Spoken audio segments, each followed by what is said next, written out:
Tu? Mergem la berea aia promisă? Da, mă, da, mergi. Păi nu te duci să o pe nevasta, mergi vii cu ea? Ce faci, mă? Păi ce zici? Cum scapi de ea? Mă, dar vii singur, păi, ce să zic, nu mai zic nimic. Mă duc acasă. Eu mă merg de la șapte și auzi de la ea. Vai, dar ce vă zici, și așa, trist și cum să mă... Auzi mai degrabă te duci cu băieții la o bere, la o ceva, să fii mai redis, să fii mai plin de viață, mă. Uai, man, dar cum se poate, dar fără tine, mă? Care vede că eu mai zis pe la bază? Și vine și trage un chef la... Bun, te așteptăm acolo. Da.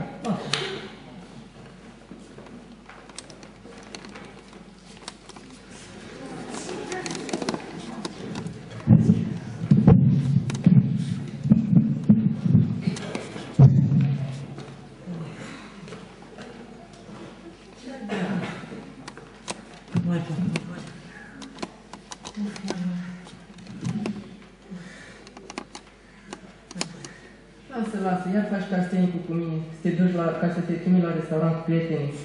Eu să rămân singur și să spăl vase, lasă, stai, da, fără, te rog, fără. Nu. Nu, dar ce-mi trebuie, nu? Nu te duci mai lecțiune, stai acasă. Mai degrabă stăm noi acasă aici, așa? Și nu a venit, ți-am adus portofelul. Nu dau portofelul la serviciu. Mă duc să-l iau și în buzunarul de la piele. Da, nu râd de tine, Mărioară, că altfel umblam noaptea pe străzi și găsesc o farmacie, că mă doare capul aici, mă doare și știu una la gara, una bună farmacie și mă duc să iau niște antinevranțe și mă întorc. Stai, sună tu, deci insertarea aia la măsută. 20? 20. Dar ce-mi trebuie? De-aia mă și nervez, când cauți una, nu găsești. De-aia nu-ți mai fac niciun efect.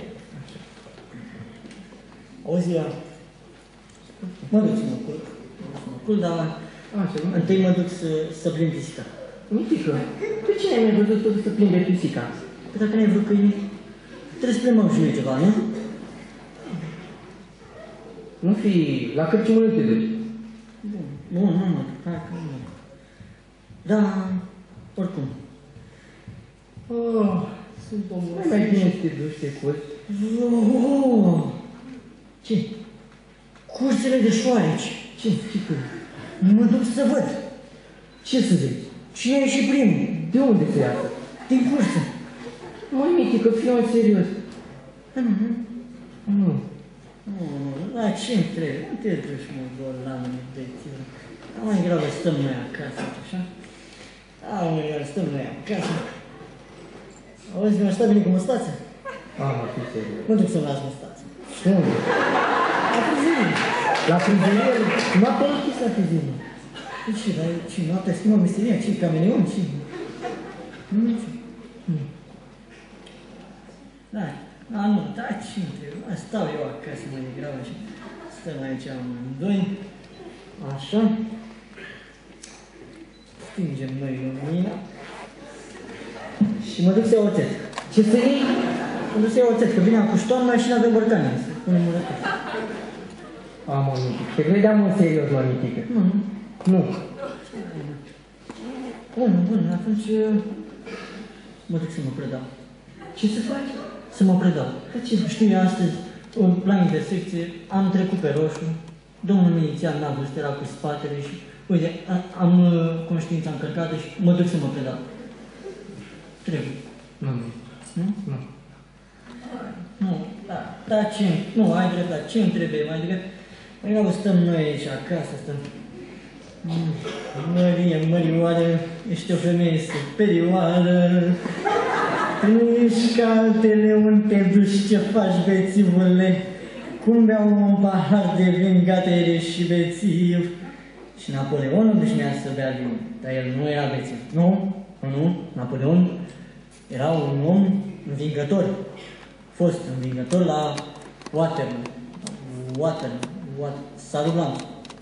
Nu să cumpăr unul la Ferrometal. Ferrometal noaptea? Cum? Dar e și Ferrometal de urgentă. Cum? 961. Alo, da? Da? Tovașul director? Cum? Cine? Tovașul director? Da? Trebuie să vin? De urgență? Da, cum să nu? Vin imediat.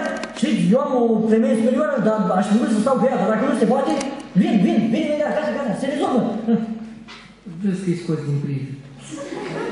Da? Da, dar nu, să știi că ai dreptate. Chiar mă întrebam cum vorbesc dacă nu sună. Trebuie secretarea să ține de șotii. Auzi, cred că stăm noi aici. Nu ar fi mai bine să te aduc pijama și papuci și să te culci? Da, da, cred că ar fi bine, dar mai întâi cred că mă duc puțin să cumpăr ceva. Cum? Ce să cumpăr? Ce să cumperi la ora asta? Păi, nu știu, m-am gândit să iau niște scrumbii. Scrumbii la ora asta? Dar cum să nu? Păi vine cu eclipsa, n-am ce să pun, să mâncăm scrumbii. Eclipsa vine peste 11 ani. Păi dar ce? Și Robinson Crusoe a mâncat scrumbii toată viața. Ce? A murit, a trăit legea lui, viața lui. Și de-aia, nu știu, zic că... Un motiv. Un motiv. Păi...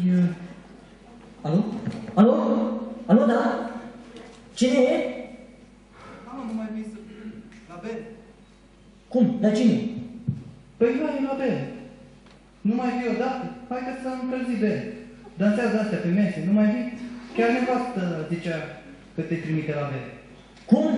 Dar ce eu fac ce vrea nevastă mea? Poate eu vreau să mă culc. Uite că nu mă duc la băut când vrea ea. Să se învețe minte. Așa. Marie, Mărioară, ești o femeie superioară. Tu nu ești ca altele. Unde te duci, ce faci, bețivule?